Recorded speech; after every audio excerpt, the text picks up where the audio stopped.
increments. Let's go ahead and listen in right now. President Joe Biden for being here.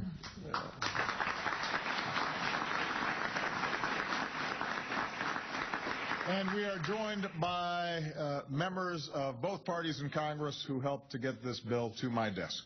So I'm very grateful to them. I want to recognize Congresswoman Louise Slaughter and wish her a speedy recovery.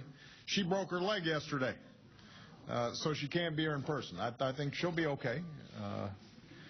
But she first introduced the Stock Act in 2006, and I know how proud she is to see this bill that she championed finally become law. Lately, I've been talking a lot about the choices facing this country. We can settle for a country that, an economy where a shrinking number of people do exceedingly well while a growing number struggle to get by, or we can build an economy where everybody gets a fair shot, everybody's doing their fair share, and everybody plays by the same set of rules. Now that last part, the idea that everybody plays by the same rules, is one of our most cherished American values. It goes hand in hand with our fundamental belief that hard work should pay off and responsibility should be rewarded.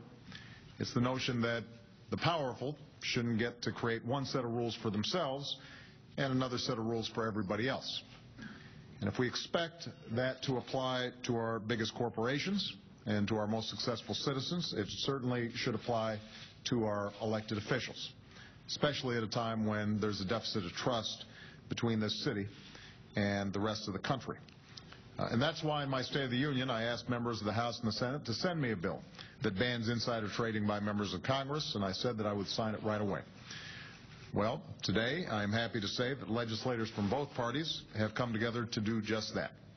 The Stock Act makes it clear that if members of Congress use non-public information to gain an unfair advantage in the market, then they are breaking the law. It creates new disclosure requirements and new measures of accountability and transparency for thousands of federal employees. Good and necessary thing. We were sent here to serve the American people and look out for their interests, not to look out for our own interests. So I'm very proud to sign this bill into law. I should say that our work isn't done. There's obviously more that we can do to close the deficit of trust and limit the corrosive influence of money in politics. We should limit any elected official from owning stocks in industries that they have the power to impact. We should make sure people who bundle campaign contributions for Congress can't lobby Congress, and vice versa.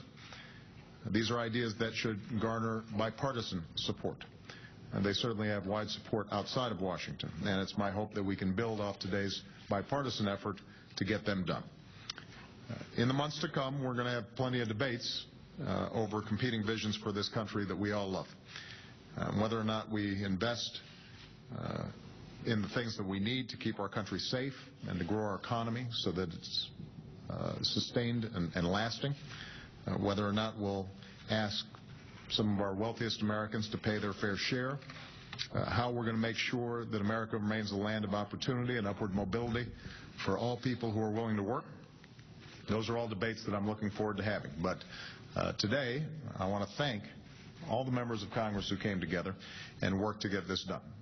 It shows that when an idea is right, that we can still accomplish something on behalf of the American people and to make our government and our country stronger. So to the ladies and gentlemen who helped make this happen, thank you very much for your outstanding work. And with that, let me sign this bill.